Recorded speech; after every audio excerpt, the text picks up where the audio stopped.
歡迎嚟到半夜茶間。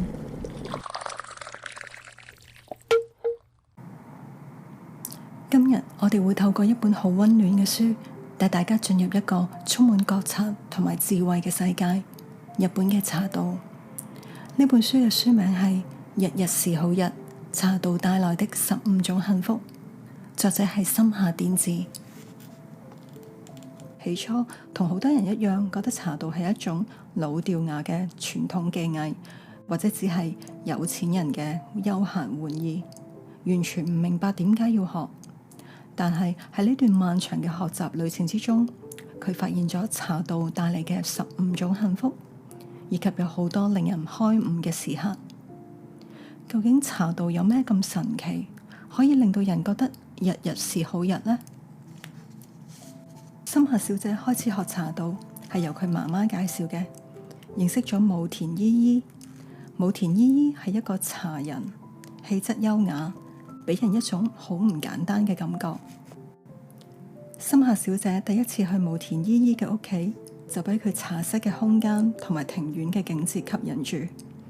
第一次上堂，老師冇講乜嘢大道理，只係直接俾咗一塊紅色嘅布，叫白紗，要佢哋學點樣摺疊，然後學點樣去擦抹裝抹茶嘅棗，一種漆器。老師教佢哋用摺好嘅白紗喺棗嘅蓋上面輕輕畫一個踢字，一個日本嘅平假名字母。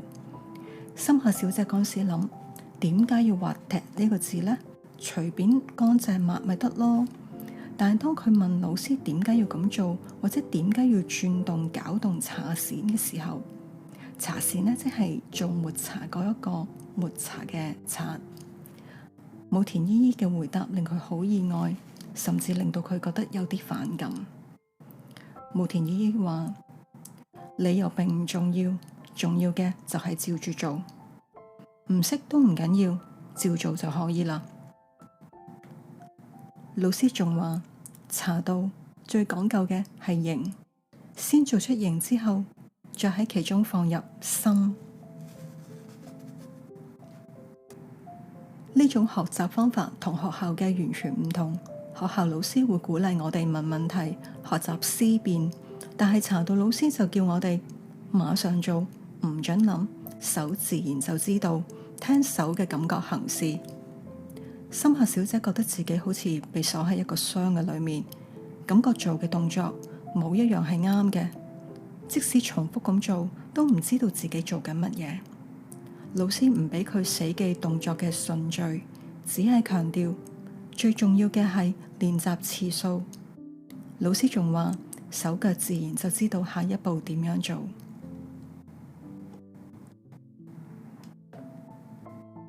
經過幾個月，令人驚訝嘅事終於發生啦！暑假之後，森下小姐有1個月冇練習，再返學嘅時候，手竟然不自覺做出正確嘅動作。佢腦裏面仲未諗到下一步，隻手就已經做咗啦。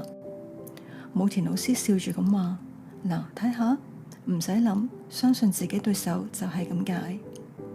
原來不斷重複嘅一個一個嘅小動作，點點滴滴串聯起嚟，不知不覺間就會變成一條線。喺呢個時候，佢哋嘅茶道動作先至開始變得暢順。但茶道嘅學習唔係一條直線，老師每個禮拜都會更換道具，由夏天用嘅風爐轉到冬天專用嘅爐，連坐嘅位置同道具擺放都會跟住變。每次轉換，森下小姐都會變返好似啱啱入門嘅初學者咁，感覺回到原點。佢曾經好抗拒，覺得點樣努力都只係徒勞無功。但係老師就話：好好轉換心情，依家只要專心眼前嘅事，集中精力於當下。呢種不斷重複、不斷適應變化嘅過程，其實就係茶道嘅精髓之一。喺呢個過程之中，個腦冇辦法胡思亂想，只能夠集中精力於當下。喺全神貫注嘅幾秒鐘內，腦袋可以處於真空狀態，抽離所有嘅煩惱。學習茶道唔單止係學規矩同動作，更重要嘅係打開我哋嘅五感。森下小姐話，以前雨水對佢嚟講只係從天而降嘅水滴，泥土冇乜嘢氣味。但係學咗茶道之後，佢喺雨天會聞到大雨激起大地嘅獨特味道，聽到打落樹枝上與眾不同嘅聲響，甚至可以用嗅覺分辨出滿園溫潤嘅泥土芬芳。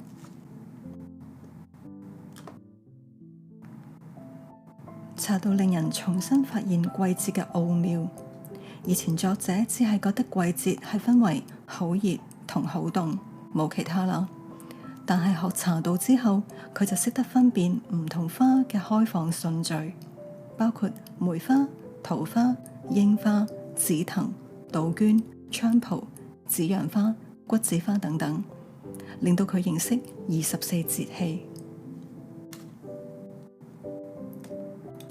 茶室中嘅道具、花材和果子全部都會跟隨季節而變化。武田老師會刻意安排唔同嘅茶花，教佢哋名稱同埋背後嘅意境，例如花佛、二人正、一人正，呢啲名稱都係古人從植物嘅姿態聯想出嚟嘅。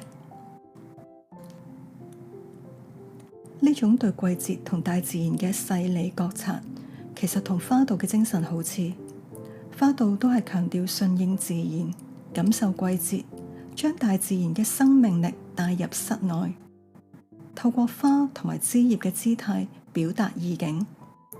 花道同茶道都係透過具體嘅藝術形式，將人同大自然重新連結起嚟。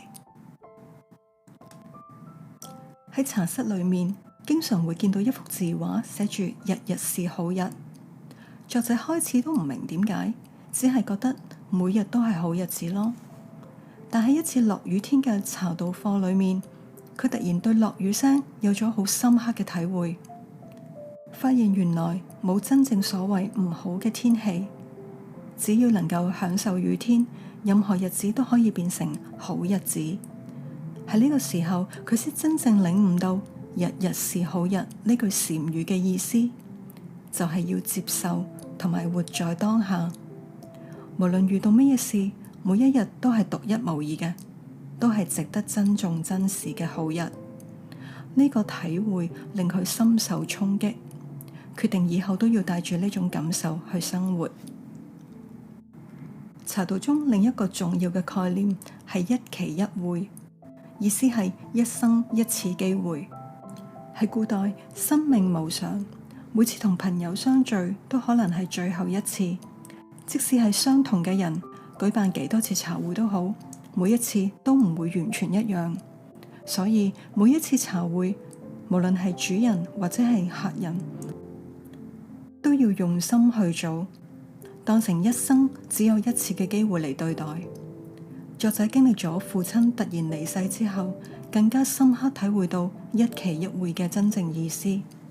佢明白到幸福嘅時候要100%真心體驗，因為呢個係人生唯一可以掌握嘅。對於重要嘅人，就要好好珍惜相處嘅時候。呢個概念唔單止適用於茶道，更加係對人生嘅重要啟示。作者學咗茶道10幾年，仍然覺得自己有好多地方唔識，會犯錯，甚至一度佢覺得好自卑，覺得自己唔適合學茶道。但茶道老師嘅教導並唔係追求完美無瑕嘅技巧，而係一種習藝精神。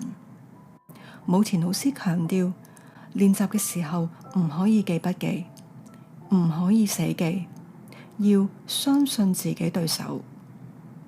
佢哋學咗10年，老師仲會提點手指嘅動作。老師認為學得再耐，都應該好似當初開始練習嘅時候，處處留意。茶道嘅學習唔會設時間限制，有啲人可以早啲開竅，有啲人就可能慢啲。答案冇對錯，冇優劣之分。茶道包容各式各樣嘅人。雖然茶道禮法嚴謹，幾乎冇自由，但係喺呢個框架之外，其實係有好大嘅個人空間。同學校教育相比，學校裏面就係同其他人去比，而茶道就係希望人能夠同琴日嘅自己去比較。作者喺茶會上面遇見一個80幾歲嘅老人家，佢同佢講：嚟茶會學習真係好開心啊！喺呢一刻，作者明白到學習係一生持續自我成長嘅事。呢種認知唔係老師可以教嘅，亦唔係競爭出嚟嘅結果，而係作者一點一滴領悟後揾到嘅答案。茶道亦提供咗一個讓人靜歇嘅空間。喺茶室聽到茶壺煮水發出嚟嘅聲音，稱為松風。呢個聲音可以同內心嘅聲音融合。當老師喺水滾之後加入一殼嘅冷水，松風聲就會暫停。喺呢幾秒嘅靜寂之中，腦海可以進入一種真空嘅狀態，獲得比睡眠更深沉嘅靜歇。茶室矮小嘅入口，象徵住放下外面世界嘅重擔，回歸本真。無論係戰國武將定係現代人，喺茶室裏面都可以得到片刻嘅平靜。學習茶道25年之後，森下小姐回望呢段旅程，佢話茶道包容各式各樣嘅詮釋。引文開始，有人品命就有茶道，或許茶道就是人本身的映照。引文結束，佢同另外一位學者開始嘗試教茶道，因為教學就係最好嘅學習。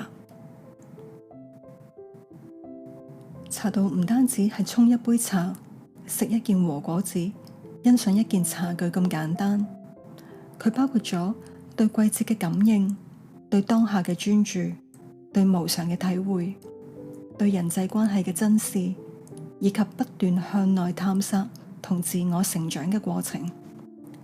正如書名所講，茶道帶嚟嘅係15種嘅幸福，係令人能夠日日是好日嘅生活智慧。